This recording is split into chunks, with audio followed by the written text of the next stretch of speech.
nggak tenang itu kan perkaranya bisa karena berbuat maksiat. Ya orang berbuat maksiat, berbuat salah itu pasti nggak tenang. Atau karena, mohon maaf ya, terlalu banyak terbawa oleh urusan dunia. Sehingga kehidupannya dipaksa untuk mengerjakan berbagai aktivitas duniawi yang membuat dia terasa lebih sibuk, capek, lelah, sehingga tidak mendapatkan ketenangan yang dimaksudkan. Jadi kalau terlalu banyak ngejar dunia, atau juga berbuat maksiat, maksiat dengan ngejar dunia itu berbeda. Ya, kalau maksiat itu sudah otomatis menyalahi ketentuan Allah. Nggak boleh mencuri, nggak boleh korupsi, nggak boleh berbohong. Makanya ketika melakukan, hatinya menolak. Karena di antara makna fitrah itu dan fungsinya adalah cenderung kepada kebaikan. Jadi ada fitrah dalam jiwa kita, di kolbu kita, itu disebut dengan fitrah takwa namanya.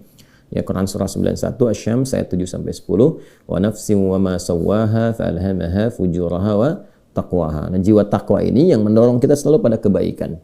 Ya, kejujuran, kesabaran, kemuliaan, dan menolak keburukan-keburukan. Karena itu kalau ada seseorang itu berkata yang tidak benar, dia berdusta, hati kecilnya pasti menolak. Itu nggak benar. Ya. Ada orang mau mencuri, misalnya kan, atau korupsi, misalnya, itu terfikir berbuat yang nggak bagus, hatinya pasti menolak. Ada gejolak dalam dirinya. Nah, itu yang membuat dirinya nggak tenang. Nah, yang kedua, bukan maksiat, tapi terlalu banyak mengejar dunia, sehingga lupa dengan urusan akhirat, lupa dengan ibadah. Ya, dia bekerja formal, benar, dia nggak menyalahi aturan, dia nggak korupsi, tapi dia berangkat dari gelap, pulang gelap lagi, menempuh perjalanan, kerja lagi, kena kemacetan. Nah, itu potensial akumulasi ini menimbulkan kepenatan, kegelisahan, capek, lelah, sehingga muncul pencarian. Nah, itulah dunia. Walaupun saat dia mengerjakan itu, dia mengerjakan tidak dalam konteks bermaksiat, tapi karena terlampau lelah mengerjakan itu dan penat, nah, rohnya kan menuntut. Di tubuh kita kan ada 3 bagian. Ya, ada fisik di bagian luar, kemudian ada akal, ya, di pikiran, yang ketiga itu ada hati, ada jiwa spiritual. Masing-masing harus mendapatkan porsinya. Ya, ini kalau bagian tubuh luarnya aja yang makan, fisiknya yang makan, mengonsumsi, tidur, istirahat. Ya, kemudian akalnya nggak pernah dipakai, nggak pernah belajar, nggak pernah baca, nggak pernah apa. Ini akalnya juga bisa protes, tumpul, nggak nyaman. Ya, sebaliknya juga, kalau dia misalnya ya makan, minum, kerja, aktivitas, olahraga, akalnya dipakai, dia baca dan sebagainya, tapi rohnya nggak pernah diberikan porsinya. Dia nggak pernah ibadah, nggak pernah sholat, nggak pernah baca Quran dan sebagainya. Maka ini yang generator kehidupannya, ini sumber ketenangannya, maka tetap akan gelisah. Karena itu ditemukan betapa orang pintar, ya kan, kerja keras dan sebagainya, tapi ya rohnya nggak terisi, banyak yang bunuh diri. Ya, di Jepang terjadi, itu kan. Atau bahkan setidaknya ada orang-orang kaya yang sudah hebat, pinter-pinter, ya di akhir hidupnya apa yang dia kerjakan? Ya cuma datang terapi, nanam kangkung, nanam cabai gitu kan, datangnya untuk mencari ketenangan karena rohnya nggak terisi. Maka Islam, alhamdulillah, ya agama yang sangat komplit, memberikan pencerahan sekaligus arahan dan pedoman dalam berkehidupan. Fisiknya dituntun, pikirannya juga dimotivasi untuk terus ditingkatkan, pintar sampai ke level yang tertinggi, dan rohnya diberikan porsinya untuk menunaikan ibadah sehingga mendapatkan asupan-asupan menu bagi rohnya. Makanya di kita kan ada sholat, ada puasa, gitu kan?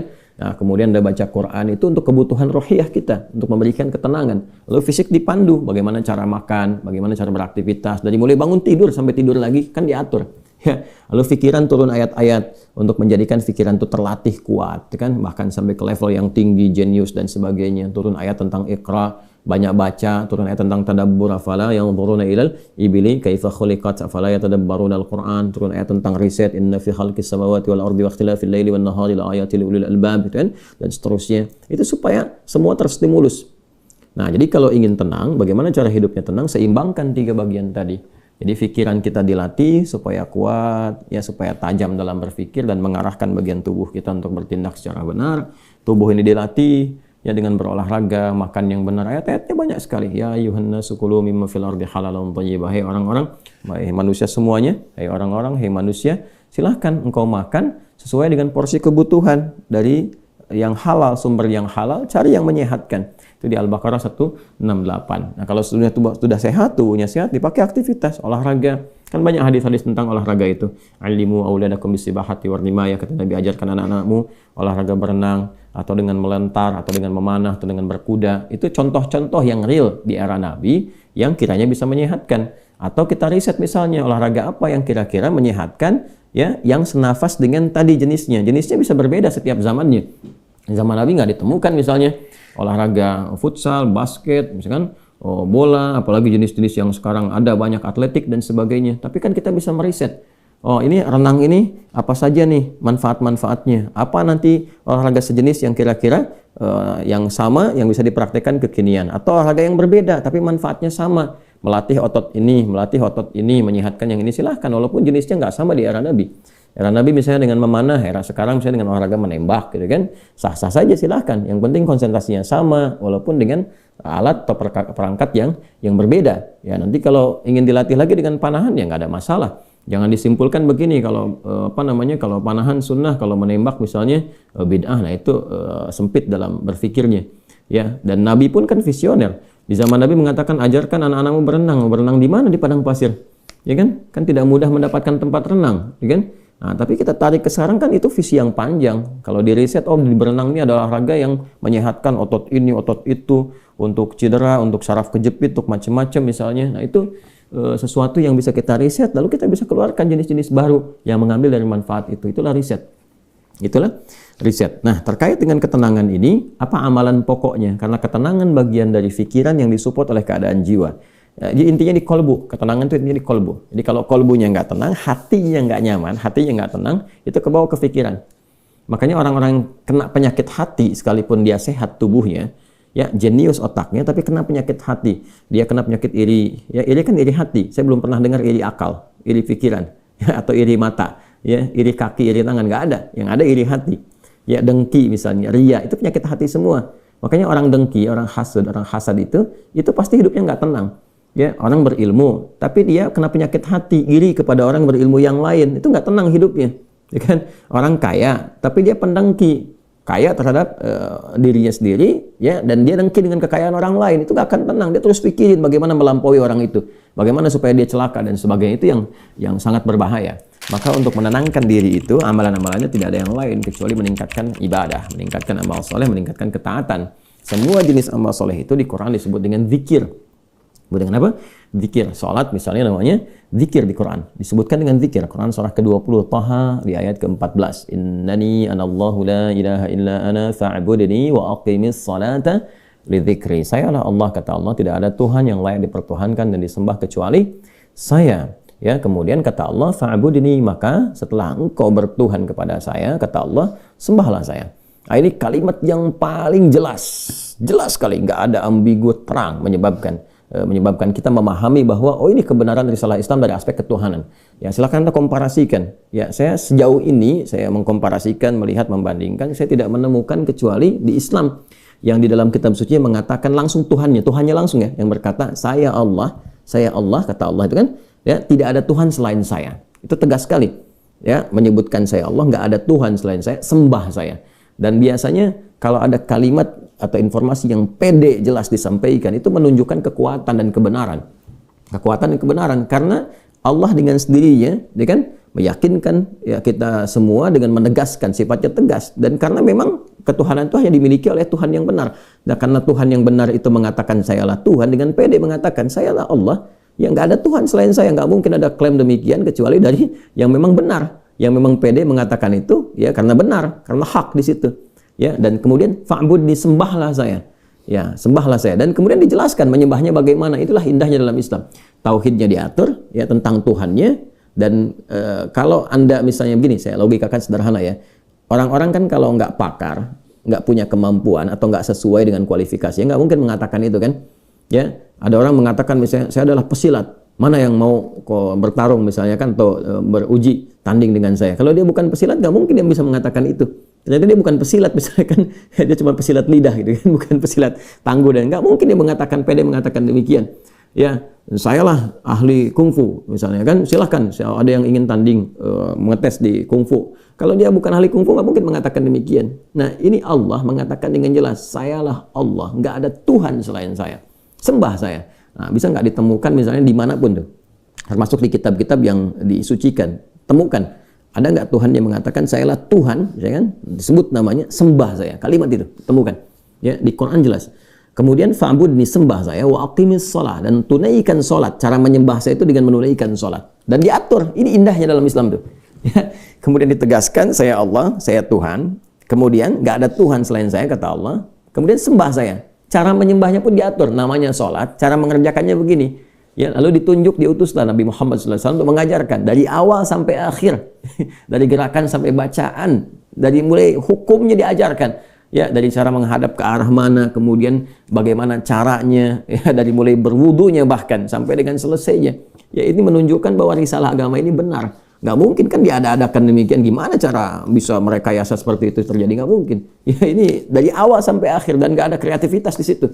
Nggak ada kreativitas dan semua sama. Ya, orang Arab demikian, yang bukan Arab demikian. Ya, jadi nggak ada ceritanya misalnya di Arab pakai bahasa Arab, di Indonesia pakai bahasa Indonesia. Ya, di Indonesia, di Sumatera pakai bahasa Sumatera misalnya, atau di Jawa pakai bahasa Jawa. Tidak. Ya, Quran mau dimanapun pakai bahasa Arab. Salat dengan cara yang sama, menghadap ke tempat yang sama. Tapi terkait dengan pertanyaan ini, teruskan ayatnya. Wa aqimis salata lidzikri. Tunaikan salat kepadaku, kan, sebagai zikir. Jadi salat itu disebut dengan zikir. Berdoa juga zikir. Ya, doa juga zikir. Quran surah ke-7 ayat 205. Wadhkur rabbaka fi nafsika tadarruan wa khifatan wa dunal jahri minal qaul, dan berzikirlah, berdoalah maksudnya. Zikir ini doa. Ya, berdoalah, mohon dengan sepenuh jiwamu, dengan ketenangan, gitu kan, mintakan kepada Allah dengan penuh ketenangan.